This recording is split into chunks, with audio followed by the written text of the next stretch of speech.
Good evening. बाहर देखिए अंधेरा होने वाला है, 7 बज रहे हैं। आज सुबह से सोच रही थी फ्रिज की क्लीनिंग करूंगी, अच्छे से उसकी डीप क्लीनिंग करनी थी। मुझे काफ़ी टाइम से मैंने किया नहीं था। वैसे तो हफ्ते में एक बार बोलते हैं करना चाहिए, अच्छा रहता है, क्लीन रहता है। और नहीं हो पा रहा है 10-15 दिन में, 15 डेज में तो कर ही देना चाहिए। पर इस बार थोड़ा सा लेट हो गया। घर के थोड़े कामों में मैं इतनी बिजी हो गई थी कि इतना ध्यान देने का टाइम ही नहीं मिला। तो आज मैंने सोच ही ली थी, कमर कस ली थी आज तो मैंने कि आज क्लीन करके ही रहूँगी। तो पूरा ऊपर नीचे सब मैंने पूरा फ्रीज़र से लेके पूरा क्लीन कर लिया है। और कैसे क्लीन किया है, जैसे कुछ निशान वगैरह रहते हैं ना, दाग वाग जैसे लग जाते हैं, छूटते नहीं है। तो उसके लिए मैंने क्या किया, बॉइल्ड वाटर में, उबले पानी में मैंने उसमें डाल दिया सोडा, खाने का सोडा। उससे एकदम सफ़ेद वाइट हो जाता है। और जैसे अचार के दाग वगैरह जैसे उसमें लग जाते हैं ना, तो वो एकदम से छूटते नहीं है, 2-3 बार में छूटते हैं। बहुत पक्का दाग रहता है। तो और एकदम तुरंत ही अगर हम लोग धो लें तो फटाफट छूट जाता है। ये थोड़ा सा पुराना दाग हो गया था, तो थोड़ा लाइट हो गया है। 2-3 बार मैं मतलब उसको छुड़ाऊंगी तो अच्छे से छूट जाएगा। और छोटे मोटे टिप्स भी मैंने दिए हैं कि कैसे हम लोग उसको बहुत अच्छे से केयर कर सकते हैं फ्रिज को। तो फ्रेंड्स, वीडियो में चलते हैं। ये मेरा डबल डोर वाला फ्रिज है। हो गए काफ़ी साल, पर बहुत ज़्यादा पुराना भी नहीं है। तो बस इसी की क्लीनिंग करूँगी अभी मैं। सबसे पहले तो जो थोड़ा बहुत सामान हम लोग अंदर रखते हैं ना, वो सब सामान निकाल के रख दिया था। और थोड़े 1-2 चीज़ें और रखनी थी, वो सब चीज़ें मैं अभी रख रही हूँ। और नीचे का भी जो है सामने पूरा मैंने इसके सब हटा लिया था। और इसके अंदर जो जालियाँ वगैरह रहती है ना, स्टैंड्स रहते हैं, इनको मैं साफ़ कर रही हूँ। तो बस इनको साफ़ करने के बाद ही इनको लगाएंगे, फिर सामान जमाएंगे। तब तक अच्छे से डीफ्रॉस्ट भी होता रहेगा। तो स्विच मैंने ऑफ़ कर दिया था। और पहले ये वाला साफ़ करूँगी, उसके बाद ही मैं साइड में जो हम लोग रखते हैं ना, वो सब चीज़ें साफ़ करूँगी। तो सादे पानी से ही बस साफ़ कर रही हूँ मैं। और सर्फ़ तो रख ही लिया था पास में, तो बस उससे अच्छे से साफ़ हो गया था। काम तो देखिए कितने सारे घर में हम लोग के रहते हैं, हम लोग को सांस लेने की फुर्सत नहीं मिलती है। आप लोग भी मानते होंगे और आप लोग करते भी रहते होंगे दिन भर। पर बस वही है कि ये सब चीज़ों को भी ध्यान देना बहुत ज़रूरी हो गया है। क्योंकि घर में जितनी सामान हम रखेंगे ना, समझ लीजिए उतना केयरिंग भी ज़रूरी है। घर में ज़्यादा सामान नहीं रहता है ना, तो फिर उतना हमको साफ़ सफाई की ज़रूरत नहीं रहती है। पर जितना सामान हम ऐड करते जाएंगे, जो ज़रूरतों की है वो चीज़ तो ठीक है। पर कई बार हम लोग शो के मतलब हिसाब से भी चीज़ें ले लेते हैं कि ये अच्छा लग रहा है, ये अच्छा लग रहा है। पर वही चीज़ है कि वो नए में तो अच्छा लगता है, पर जैसे जैसे पुराना होता जाता है उसकी सफाई ज़रूरी है।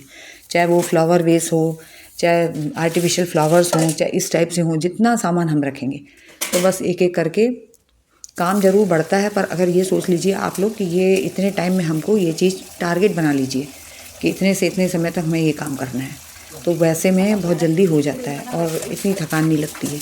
मैं जब ज़्यादा काम रहता है ना, तो उस दिन एक दिमाग में ही लिस्ट बना के रखती हूँ कि इतने से इतने टाइम तक ये काम करूँगी, फिर इतने से। और बहुत ज़्यादा जब हो जाता है तब तो मैं सही में एक लिस्ट लिख लेती हूँ। कहीं जाना है, मुझे ट्रैवल करना है कल परसों में, और आज मेरे पास इतने काम दिख रहे हैं, तो मैं मतलब स्किप ना हो जाए ये दिमाग से, इसलिए मैं लिख लेती हूँ।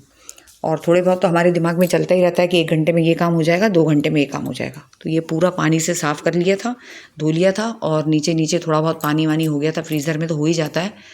और ऑटोमेटिक डिफ्रॉस्ट तो हो ही जाता है, वो अपन स्विच ऑफ कर दो तो बस वो मैंने स्टैंड लगा के, अब मेरे को सामान रखना है। आइस ट्रे से लेके सब कुछ मैं ताज़ा पानी भरूँगी उसमें, क्योंकि अभी मौसम ऐसा हो रहा है ना कि बर्फ़ की हम लोग को ज़रूरत भी नहीं पड़ती है। और ऐसे कोल्ड ड्रिंक वगैरह भी हम लोग ज़्यादा पी भी नहीं रहे हैं, या नींबू शरबत वगैरह थोड़ा सा कम ही ले रहे हैं वो सब। तो वो सब के लिए हमको ज़रूरत पड़ती है आइस की।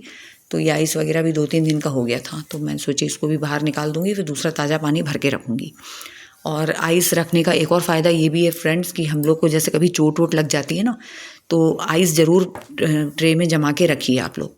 क्योंकि कई बार ऐसा होता है कि ठंडे बर्फ़ की सिकाई बोलते हैं, डॉक्टर्स भी यही बोलते हैं कि खून अगर आपका जम गया है, छोटे बच्चे रहते हैं, गिर गए कहीं, कहीं लग गई है तो खून जम जाता है ना, तो उसमें यही बोलते हैं कि ठंडे बर्फ़ की सिकाई करिए। तो अपन कहाँ जाएंगे तब ढूंढने बर्फ़ को, तो इसीलिए हॉस्पिटल भागना पड़ेगा। वहाँ पे ही मिल जाते हैं ये सब बैग्स वगैरह, आइस बैग्स वगैरह। पर कहाँ पास में है, नहीं है, ये सब भी रहती है ना। तो घर में अगर हम लोग जमा के रख लें तो बेटर रहता है।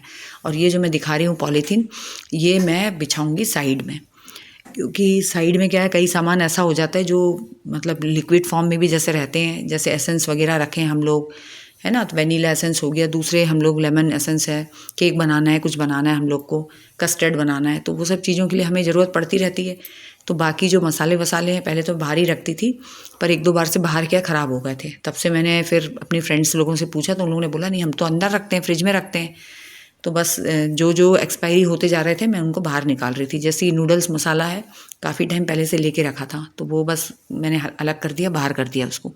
और बाकी नॉर्मल जो छोले मसाला, गरम मसाला, ये सब जो कलौंजी है, ये सब है, एसेंस वगैरह है ना, ये सब क्या है लीक होते हैं, लीक होने के चांसेस ज़्यादा रहते हैं ये सब में। तो इसीलिए इनके लिए क्या है, नीचे सिंपल जो पॉलीथीन होते हैं ना वो भी बिछा सकते हैं, या तो शीट आता है ना, रबर शीट जो आता है, प्रिंटेड में भी आजकल बहुत सुंदर सुंदर आने लगे हैं, वो सब शीट को भी हम लोग छोटे छोटे इसके नाप के हिसाब से काट के बिछा सकते हैं। तो शीट भी मैं जल्दी लेके आऊँगी। और ये फ्रिज के अंदर जो बिछाने वाले शीट है ना, इसका पूरा आता है, अमेज़ॉन में भी मिलते हैं 180 रुपये के हिसाब से। ये पूरा जो प्रिंटेड शीट है, कोई भी कलर का आप ले लो, ये भी मिलते हैं। तो आप लोग को जैसे चाहिए हो तो हम लोग वहाँ से भी ले सकते हैं, और नॉर्मल लोकल मार्केट में भी ये सब ईज़िली मिल जाते हैं।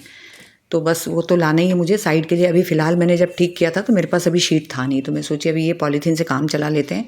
तो आइस ट्रे के नीचे भी मैंने एक शीट बिछा लिया है, और नीचे वाले जो शेल्फ़ है ना उसमें भी शीट बिछा लिया है।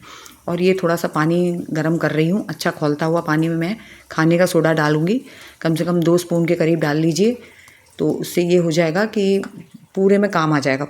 और पानी से हम लोग पानी में जैसे सोडा मिलाते हैं ना, और कोई भी सफाई करना है, जैसे हमें किचन की ही सफाई करना है समझ लीजिए, तो उसमें भी हम लोग टाइल्स वगैरह है, प्लेटफॉर्म है, थोड़ा सा सोडा और नींबू का रस वगैरह मिला लो। नींबू नहीं भी मिलाओ, सिर्फ सोडा ही मिला लो आप खाने का, 1 स्पून भी मिला लेंगे ना, तो आपकी किचन है ना चमकने लगेगी, पीछे की जो टाइल्स हैं उसमें शाइनिंग आ जाती है, ग्लो करने लगते हैं।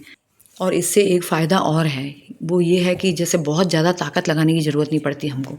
अब आप देख रहे होंगे, देखिए गंदा हो गया ना पीछे थोड़ा सा।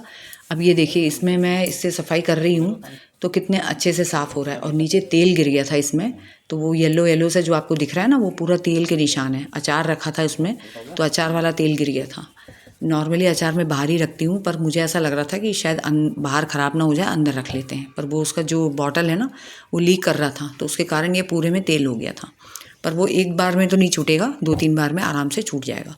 पर पीछे का साइड जो मैं पोंछ रही हूँ, दिखा रही हूँ आपको, वो देखिए एकदम वाइट हो गया है।